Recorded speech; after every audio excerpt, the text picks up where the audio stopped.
Little brother took his little sister by the hand and said, "Since our mother died, we have had no happiness.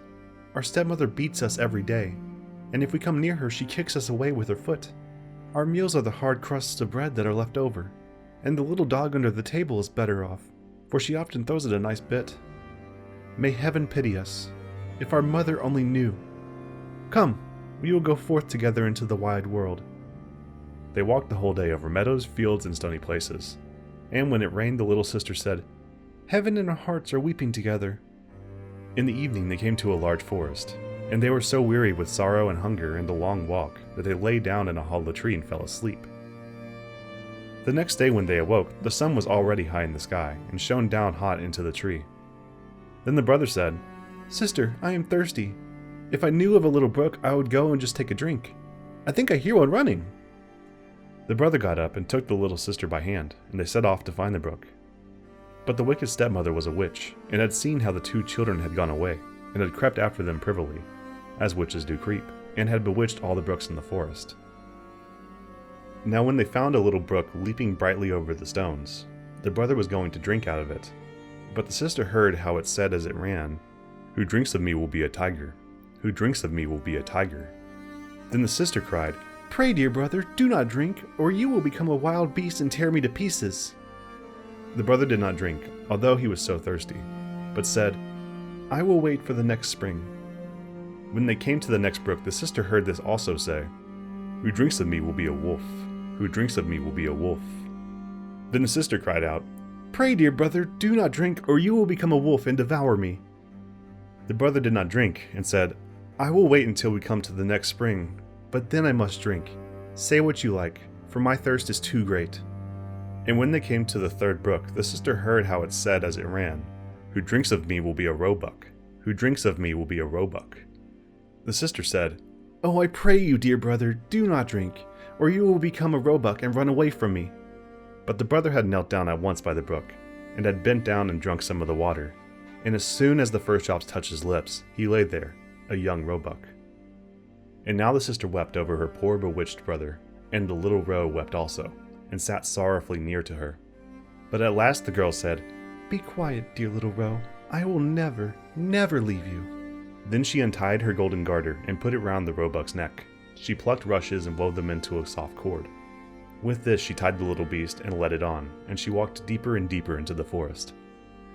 And when they had gone a very long way, they came at last to a little house, and the girl looked in. And as it was empty, she thought, "We can stay here and live." Then she sought for leaves and moss to make a soft bed for the roe, and every morning she went out and gathered roots and berries and nuts for herself, and brought tender grass for the roe, who ate out of her hand, and was content and played round about her. In the evening, when the sister was tired and had said her prayer, she laid her head upon the roebuck's back. That was her pillow, and she slept softly on it. And if only the brother had had his human form, it would have been a delightful life. For some time they were alone like this in the wilderness, but it happened that the king of the country held a great hunt in the forest. Then the blast of the horns, the barking of the dogs, and the merry shouts of the huntsmen rang through the trees, and the roebuck heard it all, and was only too anxious to be there. "Oh," said he to his sister, "let me be off to the hunt. I cannot bear it any longer." And he begged so much that at last she agreed. "But," said she to him, "come back to me in the evening. I must shut my door for fear of the rough huntsman. So knock and say, 'My little sister, let me in, that I may know you.' And if you do not say that, I shall not open the door." Then the young roebuck sprang away, so happy was he, and so merry in the open air. The king and the huntsman saw the pretty creature and started after him, but they could not catch him, and when they thought that they surely had him, away he sprang through the bushes and could not be seen. When it was dark, he ran to the cottage, knocked, and said, "My little sister, let me in." Then the door was opened for him, and he jumped in, and rested himself the whole night through upon his soft bed. The next day the hunt went on afresh, and when the roebuck again heard the bugle horn and the "ho, ho" of the huntsman, he had no peace, but said, "Sister, let me out, I must be off." His sister opened the door for him, and said, "But you must be here again in the evening, and say your password." When the king and his huntsmen again saw the young roebuck with the golden collar, they all chased him, but he was too quick and nimble for them. This went on for the whole day, but at last by the evening the huntsmen had surrounded him, and one of them wounded him a little in the foot, so that he limped and ran slowly. Then a hunter crept after him to the cottage and heard how he said, "My little sister, let me in," and saw that the door was open for him, and was shut again at once. The huntsman took notice of it all, and went to the king and told him what he had seen and heard. Then the king said, "Tomorrow we will hunt once more." The little sister, however, was dreadfully frightened when she saw that her fawn was hurt. She washed the blood off him, laid herbs on the wound, and said, "Go to your bed, dear roe, that you may get well again." But the wound was so slight that the roebuck next morning did not feel it any more. And when he again heard the sport outside, he said, "I cannot bear it! I must be there! They shall not find it so easy to catch me." The sister cried and said, "This time they will kill you! And here I am alone in the forest and forsaken by all the world. I will not let you out." "Then you will have me die of grief," answered the roe. "When I hear the bugle horns, I feel as if I must jump out of my skin." Then the sister could not do otherwise but open the door for him with a heavy heart, and the roebuck, full of health and joy, bounded into the forest. When the king saw him, he said to his huntsman, "Now chase him all day long till nightfall, but take care that no one does him any harm." As soon as the sun had set, the king said to the huntsman, "Now come and show me the cottage in the wood." And when he was at the door, he knocked and called out, "Dear little sister, let me in." Then the door opened, and the king walked in, and there stood a maiden more lovely than any he had ever seen. The maiden was frightened when she saw, not her little roe, but a man come in who wore a golden crown upon his head. But the king looked kindly at her, stretched out his hand, and said, "Will you go with me to my palace and be my dear wife?" "Yes, indeed," answered the maiden. "But the little roe must go with me. I cannot leave him." The king said, "It shall stay with you as long as you live, and shall want nothing." Just then he came running in, and the sister again tied him with the cord of rushes, took it in her own hand, and went away with the king from the cottage. The king took the lovely maiden upon his horse and carried her to his palace, where the wedding was held with great pomp. She was now the queen, and they lived for a long time happily together. The roebuck was tended and cherished and ran about in the palace garden. But the wicked stepmother, because of whom the children had gone out into the world, thought all this time that the sister had been torn to pieces by the wild beasts in the woods, and that the brother had been shot for a roebuck by the huntsman. Now when she heard that they were so happy and so well off, envy and hatred rose in her heart, and left her no peace, and she thought of nothing but how she could bring them again to misfortune. Her own daughter, who was ugly as night, and had only one eye, grumbled at her and said, "A queen? That ought to have been my luck." "Only be quiet," answered the old woman, and comforted her by saying, "When the time comes, I shall be ready." As time went on, the queen had a pretty little boy, and it happened that the king was out hunting. So the old witch took the form of the chambermaid, went into the room where the queen lay, and said to her, "Come, the bath is ready. It will do you good and give you fresh strength.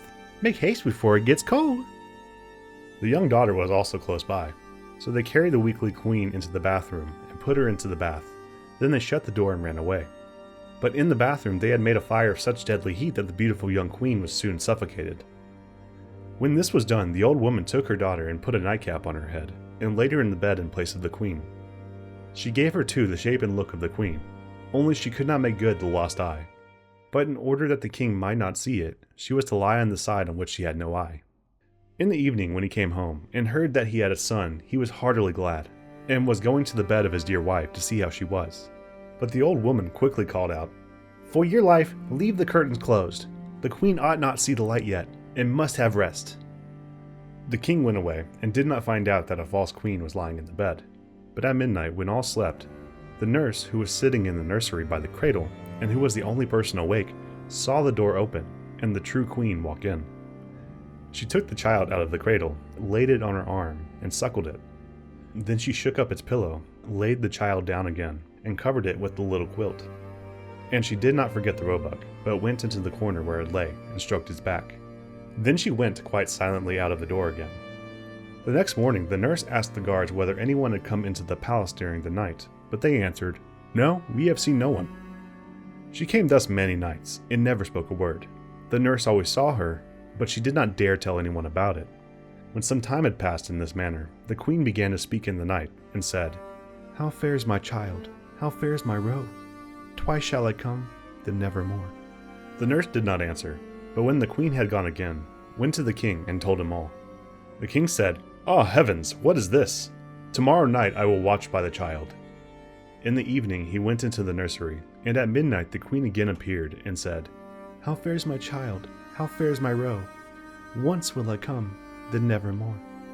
And she nursed the child as she was wont to do before she disappeared. The king dared not speak to her, but on the next night he watched again. Then she said, "How fares my child? How fares my roe? This time I come, then never more." Then the king could not restrain himself. He sprang towards her and said, "You can be none other than my dear wife." She answered, "Yes, I am your dear wife." And at the same moment she received life again, and by God's grace became fresh, rosy, and full of health. Then she told the king the evil deed which the wicked witch and her daughter had been guilty of towards her. The king ordered both to be led before the judge, and judgment was delivered against them. The daughter was taken into the forest, where she was torn to pieces by wild beasts, but the witch was cast into the fire and miserably burnt. And as soon as she was burnt, the roebuck changed his shape and received his human form again. So the sister and brother lived happily together all their lives. Thank you for listening to today's story. I hope you enjoyed it, and if you have not already, please consider hitting that subscribe button to hear more stories. Also, if you have any feedback on improvements I can make or any story suggestions, I would love to hear them. Until next time, safe travels!